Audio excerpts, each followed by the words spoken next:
زه ګل احمد عطایي به په دې ویډیو کې د ټایپینګ په ارزښت او زده کړې په طریقو خبرې وکړم.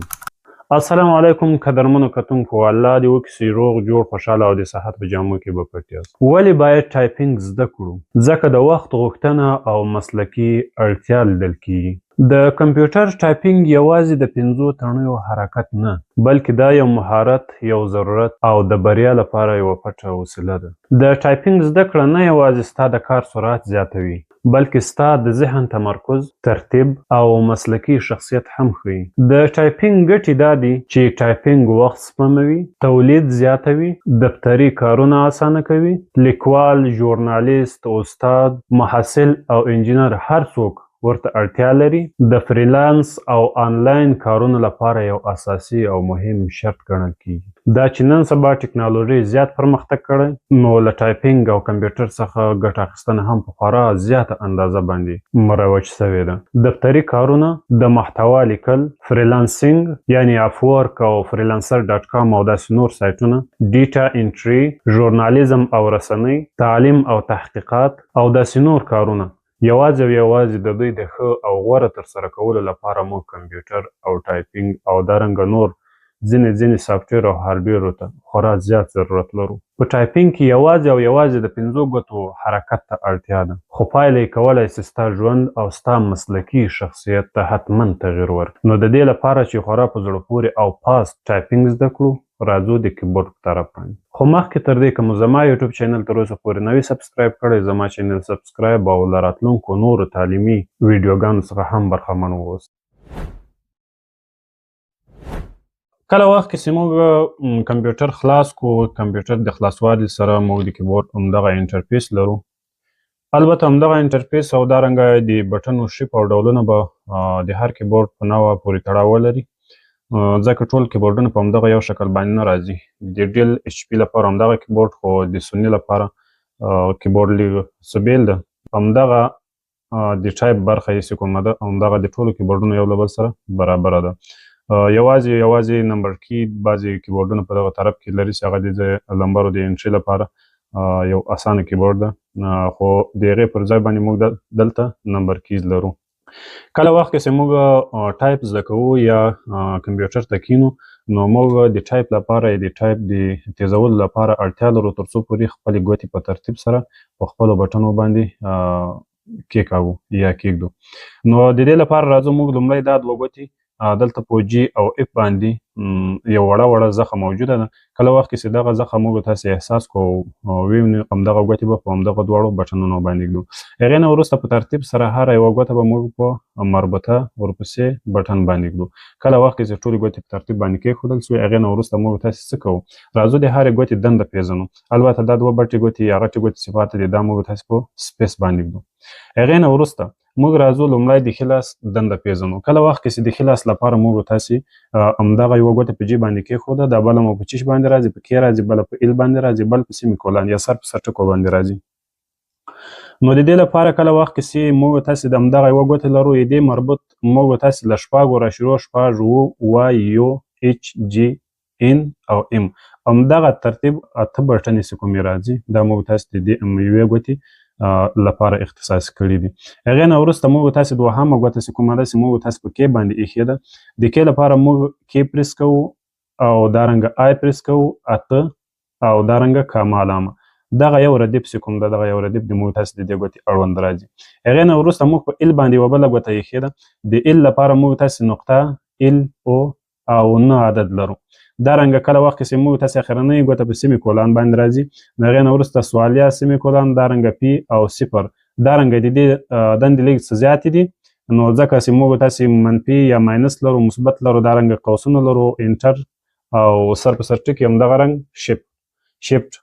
دغه ټول دې طرف ته موږ تاسې د کومې ګوتې اړوند دي؟ د همدغه اخرنۍ ګوتې چې موږ تاسې په کومه بټنه باندې ایښې ده، په سیمي کولان باندې، ورپسې ګوته د موږ په ایل باندې راځي، ورپسې په کې باندې راځي، ورپسې په کومه باندې راځي؟ په جي باندې.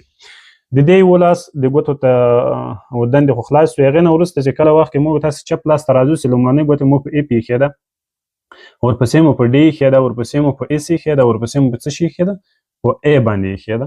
نو د همدغه څلورو ګوتو لپاره موږ تاسې دندې خاص کړي دي او ځانته کړي مو دي. کله وخت کې چې راځو موږ تاسې دغه طرف ته دغه وای البته 6YHN دا د ښي لاس اړوند کړو، هغې نه وروسته 5TGB او دارنګه 4RF او وي دا د کومې ګوتې اړوند دي؟ د دې مغوي ګوتې چې موږ تاسې په اف باندې ښیده. کله وخت کې ټي ته ضرورت سي هم موږ یې ټي ته ورغځوو، کله وخت کې ار ته ضرورت سي ار باندې پریس کوو، کله وخت کې 5 ضرورت سي موږ 5 پریس کوو، دارنګه که چیرې 4 ته ضرورت سي 4 باندې پریسوو. او دارنګه دې طرف ته په بي او وي باندې هم موږ تاسې کومه ګوته ږدو؟ همدغه یوه د چپ لاس ګوته چې موږ تاسې اف لپاره اختصاص کړې ده.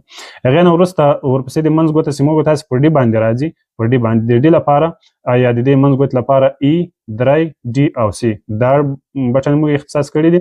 دارنګه ورپسې ګوته چې موږ په اس باندې راځي نو موږ تاسې اس W 2 او اکس دا د دې ګوتې لپاره لرو.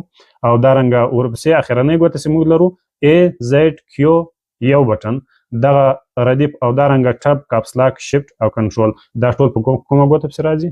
یوازې په د اخرنۍ ګوته پسې راځي.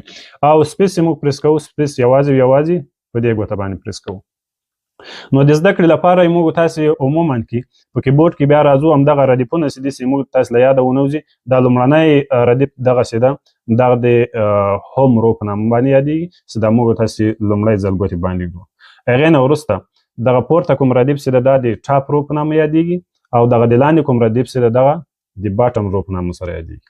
او دارنګه دغه 1 2 3 چې دی دا د نمبر کی په نامه یادېږي. او اخرنی ردیف چې ده F1 F2 F3 په لیکلي دا د فنکشن رو په نامه باندې یادېږي. نو دا و د کیبورډ ځانته اختصاصي برخې. اوس کله وخت کې چې موږ تاسې یو متن لیکو، مثلا موږ تاسې لیکو learning of typing ال دلته او ای دلته او ای دلته ار دلته ان دلته آی دلته بیا ان دلته او جی دلته. یعنی لرنینګ کله وخت چې موږ همدغه متن لیکو ګوتې نور په خپل حالت باندې ږدو، یوازې مربوطه څه ته ورغځوو؟ تورو ته ورغځوو، یوازې. نو په دې شکل باندې موږ کولی شو چې ډېر تیز او په زړه پورې ټایپ وکړو. خو داسې مثلا موږ په څه ډول باندې خپله غلطیانې ونیسو؟ نو راځو د اکسل په طرف باندې. اکسل به موږ تاسې اول سټارټ وینیو ته راسو، د لاندې داسې دې طرف ته ولاړ سو، دلته مایکروسافټ افیس 2013 شتون لري، دې باندې کلیک کوو او دلته اکسل 2013 په همدې باندې کلیک کوو.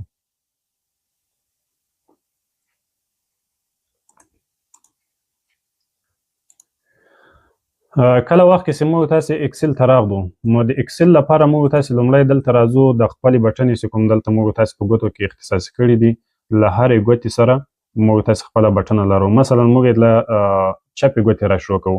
کله چې له چپې ګوتې را شروع کوو نو موږ لومړی ا لرو، بیا اس لرو، بیا ډي لرو، بیا اف لرو، بیا جي لرو. هغې نه وروسته د ښي لاس ګوتې که چیرې موږ له کوچنۍ ګوتې را شروع کړو نو لومړی چې وه سیمي کولان، بیا موږ ال لرو، بیا کې، بیا جي، ورپسې ایچ. موږ 200 پېرې یوازې دغه تورې موږ تاسې کلیک کوو چې مثلا په دغه شکل باندې موږ څه ډول همدغه ګوتې ښې پخې زده کړو. A S D F او G فاصله سیمي کولان ال کې جي ایچ. راځو د لاندې A S D F G فاصله سیمي کولان ال کې جي ایچ. همدغه شکل باندې راځو. که چیرې مثلا موږ تاسې غلطي پکې وکړو، اوس چې کله وخت کې A S موږ پریس کړو دا نور تورې دلته په دغه ځای کې ټول مکمل ورسره راځي او دارنګه هایلایټ هم دي. یعنې په دې معنا باندې چې دغه پورته تورې چې کوم دي دغه د لاندې طرف ته چې اوس راغلي، یعنې دا پورته یو ځل لیکل سوي دي، آیا ته دوباره بیا لیکې نو ځکه موږ ته هایلایټ راکوي. که چیرې احیانا موږ A S دلته ولیکو، هغې نه وروسته موږ تاسې په ټایپ کې غلط سو، مثلا موږ ډي پریس کوو خو اف رانه پریس سو، دا نور نه ورسره راځي. نو دا نور نه راتګ وجه دا ده چې موږ تاسې دلته له دا پورتني متن څخه جدا یو متن لیکلی دی. ګوره دلته په دا پورتني متن کې موږ اول A لرو، بیا اس لرو، بیا ډي لرو، ورپسې اف لرو. خو دلته په دا لاندني متن کې A S ورپسې اف راغلی ده. نو یوازې همدغه نښه به وي چې تاسې خپل د کیبورډ غلطي باندې ونیسئ، ورته وګورئ. اوس دوباره موږ بیا ډي پریس کوو، ګورئ دا نور ټول خپله راته هایلایټ سو او رالو. نو که چیرې موږ په همدغه ترتیب مخ ته ولاړ سو او کومه غلطي پکې ونه کړو، دغه هایلایټ څوکه یې موږ تاسې د بټنو د کېکاږلو یا ټایپ په اساس باندې څوکه ختمیږي. او که چیرې مثلا موږ تاسې غلطي پکې وکړو اتومات دغه له منځه ځي. مثلا A ورپسې موږ کې پریس کړه نو دا نور ټول له منځه ولاړو. په دې معنا باندې چې دلته په A نه وروسته چې ایس راځي تا د هغې په ځای باندې کې انتخاب کړه. نو موږ یوازې لومړی په دې ویډیو کې همدغه هوم رو باندې کار کوو. هغې نه وروسته دوهم درس باندې موږ تاسې په ټاپ او باټم رو باندې. نو د موږ راتلونکي ویډیو مه هېروئ. موږ به په راتلونکي ویډیو کې انشاءالله العزیز د کیبورډ په ټولو ساحو باندې مفصلا خبرې کوو.